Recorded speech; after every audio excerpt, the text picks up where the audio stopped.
Hello, it's Hags. Welcome back to Game 4, Episode 2 of the story of the Nightmare Airbnb. Get it? Nightmare Airbnb, aka the Ranch House Airbnb. So, in the previous episode, I got done discussing my spider-related escapades. Oh god, I missed the stone sword. I think he got it. Did you get it? Yeah, he did. I got done discussing my spider-related escapades, so this video will see me discussing the remainder of my time there. I just got done discussing my vast majority of the spiders and insects that I encountered when I was there. But that is only telling half the story. Of course, I was fighting off insects the entire time, but I was also, furthermore, dealing with some other issues, some even health-related issues. So let's talk about how I got a sore throat for the duration of the time I was there. And it wasn't because I was, like, actually biologically sick. I was just sick with regards to the actual nature of the air quality. So I think it was day 4 or 5, I want to say, when I first started to notice that I would have a sore throat whenever I would wake up, and it would take hours for the feeling of my sore throat to dissipate each and every day that I would wake up at the house. Now, the problem with this was the fact that I knew that it was because of the air quality in the room that I slept in, but there were no other rooms to sleep in because my family was occupying every other room. Unless I wanted to sleep on the couch in a room with blinds that were even more broken than the ones that were in my room. If you've ever experienced those blinds that have a sort of like long circular pole that you can pull on so as to retract the rotation of all of the blinds combined. That was what I had, but it was like somewhat broken in the sense that it would only rotate like 90% of the blinds. 2 of them refused to ever actually rotate legitimately. So first of all, I was stuck in a room that faced the sun, such that sunlight would begin to pour in early in the day, so I had to go to bed early. Or either go to bed early or stay up doing all-nighters and then sleep with the sunlight in my face like I did when I was watching 24. But I ended up getting very bad sleep quality for pretty much the entirety of the time that I spent there. In addition to bad air quality, which left me feeling like shit every day that I would wake up in the morning. Like, there wasn't a single day that I would wake up feeling, like, energized and rested. It was all just shit. Okay, wait. I have to take this, okay?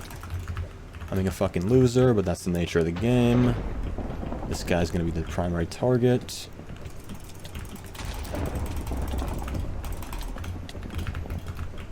I fucked up. Yeah, Jeej.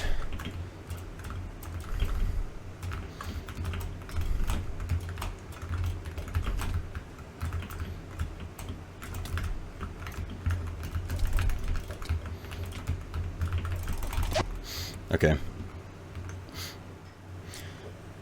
Alright. Hello and welcome back to part 2. I actually failed to facilitate this recording previously because I forgot the most important story that I wanted to recount in this episode, which I'll get to later. So I'm back like 2 days later or something to re-record so I can include the linchpin, the centerpiece, the cherry on top of the Airbnb story, which is the front door story. But I'll get to that later because I have so much to talk about that I didn't even. I've failed this recording multiple times, and they've been good games too, but I've just failed to get everything in one game. So let's begin with what I have written down as the bathtub killing story. So I know I said that I was mostly done dealing with insects in the previous part, and that is certainly true, but I was only talking about like fully grown ones. So the story takes place in the bathroom like any good story does. when, of course, I was being incredibly vigilant, as I always was apt to be, ever since the story of the baseboard spider. But one thing that never left me was the fear of entering the bathroom. So I would always check it, I would always check it top to bottom, including the bathtub itself. So I looked inside the bathtub and saw a bunch of, like, what looked to me as black spots. I don't have a stick. What appeared to me as black spots, but what were actually, in fact, upon further inspection, I think baby spiders that had, like, just hatched. Perhaps they were the progeny of the baseboard spider, who knows. But either way, I didn't want them to, like, I was terrified of the prospect of them growing growing into their own baseboards, little mini baseboards. Was that really necessary to do? Actually, no.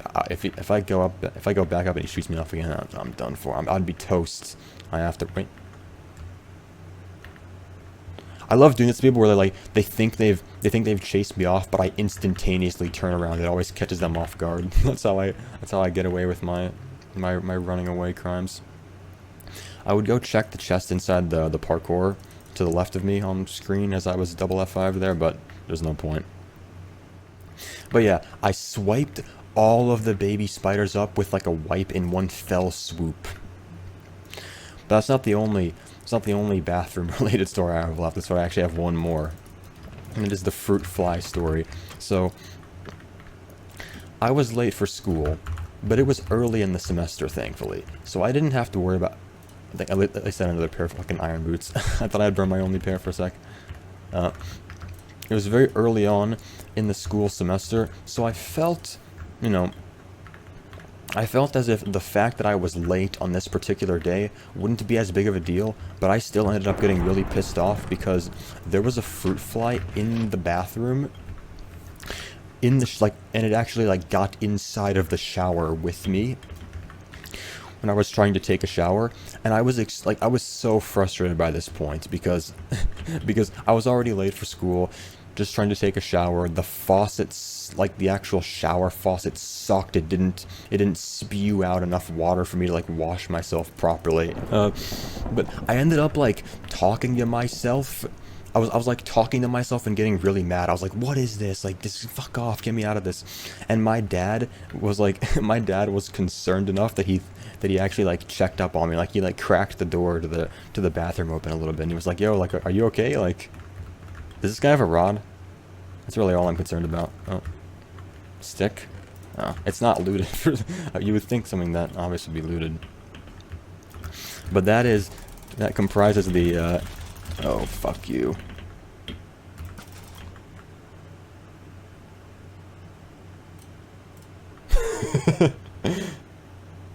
Don't turn around. If he turns in FNSs, I'm gonna be so fucking pissed off.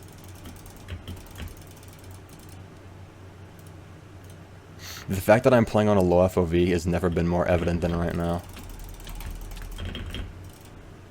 Oh, I didn't get 3-block ceiling there. I can still fucking chase him down. Let me check my notes and get the next story queued up while I'm chasing this guy. Oh, the 20-foot headphone story.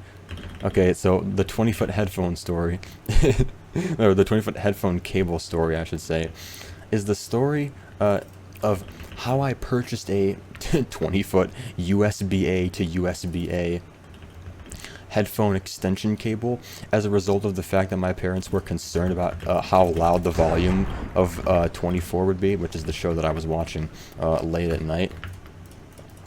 Because of the fact that, it's a ranch house. It's not built for acoustic excellence, let's just say. So my dad thought initially that his noise machine would be enough to overpower the sound of the show, but it wasn't, and so I had to connect my headphones to my laptop that I was streaming the pirated 24 content off of.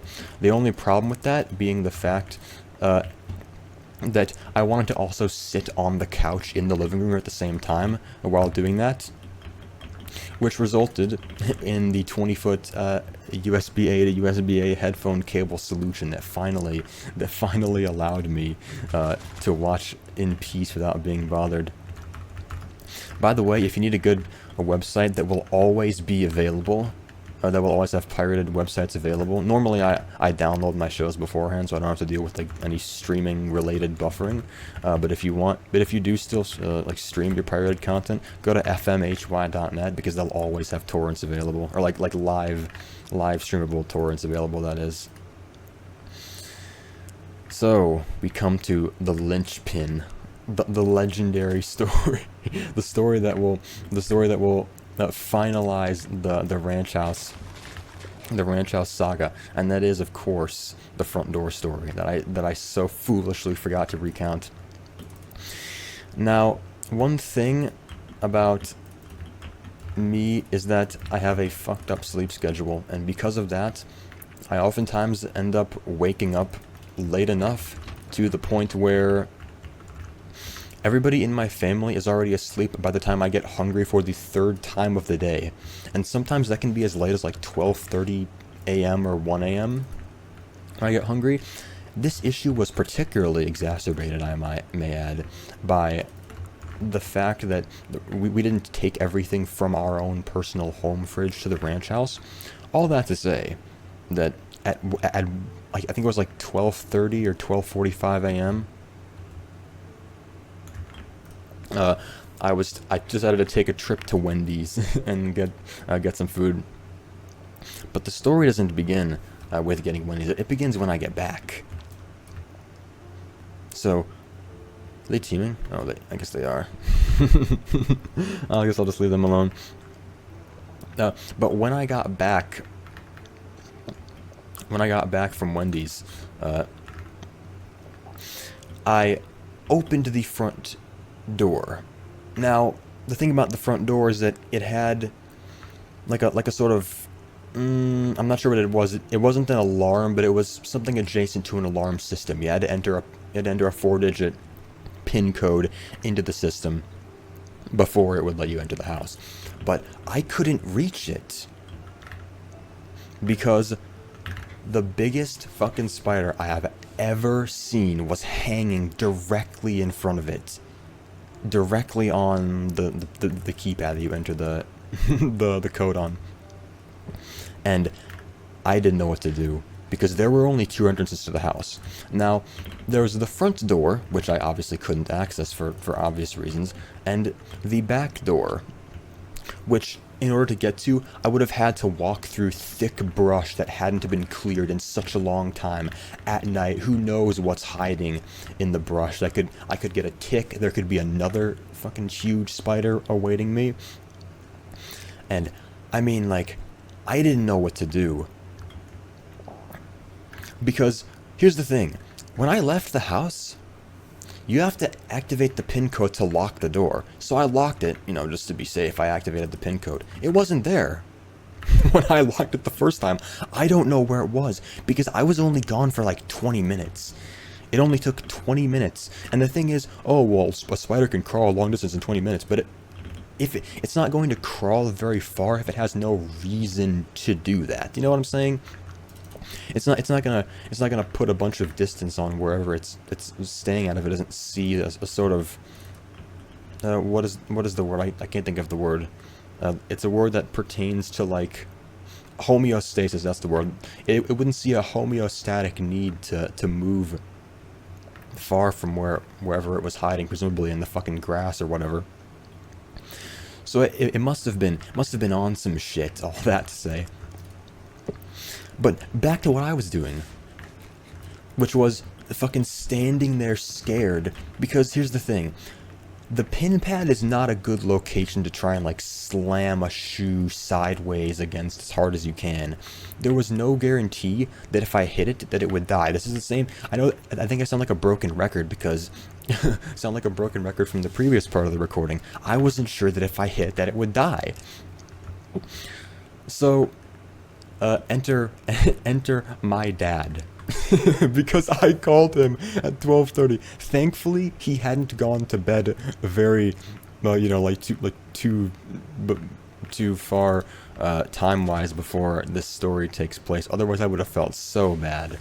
But my dad, who normally goes to bed at like 10 or 10:30, had just so happened on this particular night to have stayed up until like 11 or 11:30. Keep in mind that it's like 1 a.m. when this is all taking place.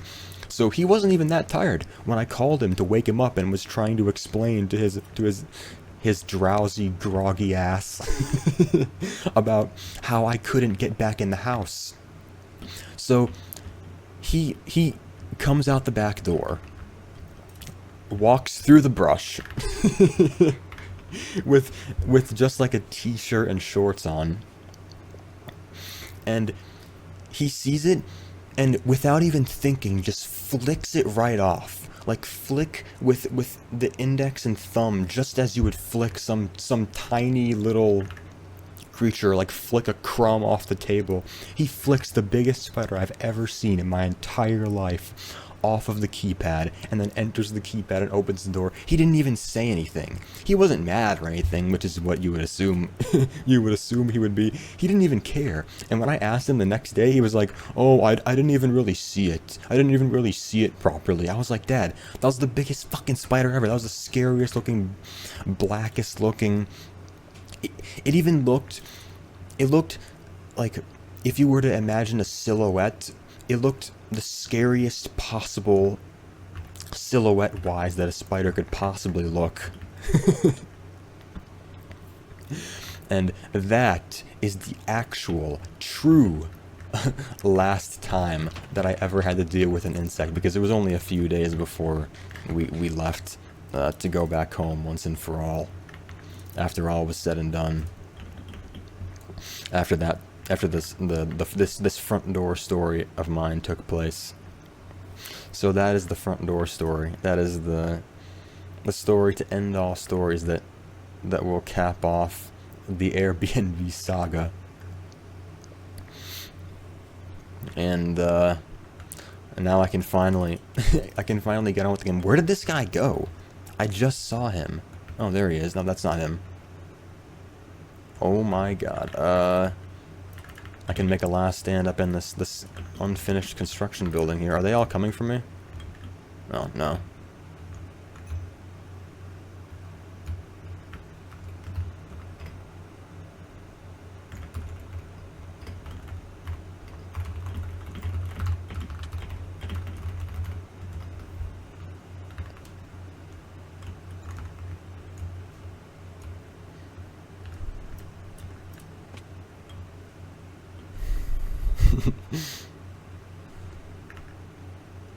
Is there like a trap in here I've never seen? Oh, there is! Look, there's a button right there! Nope, you failed. Fuck you. What now? Huh? Is there gonna be a pitfall below my feet right here? Or are we just gonna have a Mexican standoff forever? Is she typing? I guess not. I think I'm the only person not in their four-man Discord. I feel awkward. I feel bad. I'm ruining the fucking social dynamic of this group here.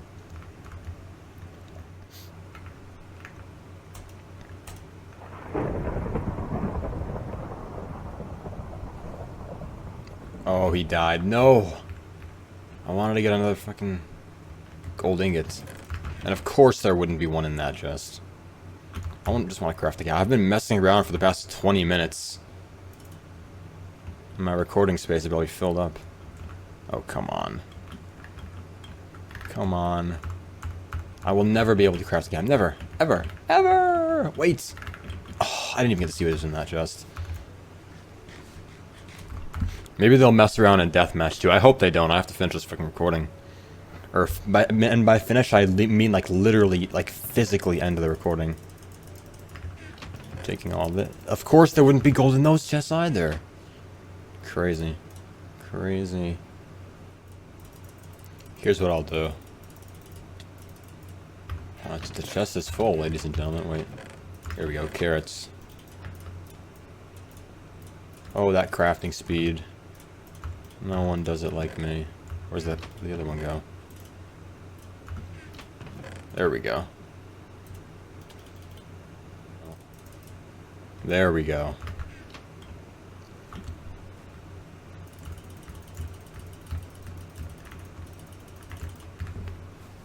I want to see if they can. I want to see if they can ascertain what I want without having to like say it out loud, or like type it in chat. I mean.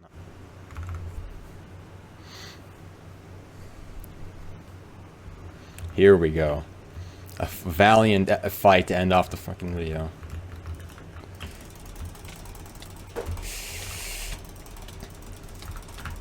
W tapping. I'm tapping, baby. I gotta get these crits in. I'm getting them in. I'm getting them in. He regen. No! Oh, what? Third party interference? That's insane. I had that in the bag too. Well, hey. That's actually good because I needed to end the recording. So yeah, that's the bitter end of the Airbnb story. Thanks for watching.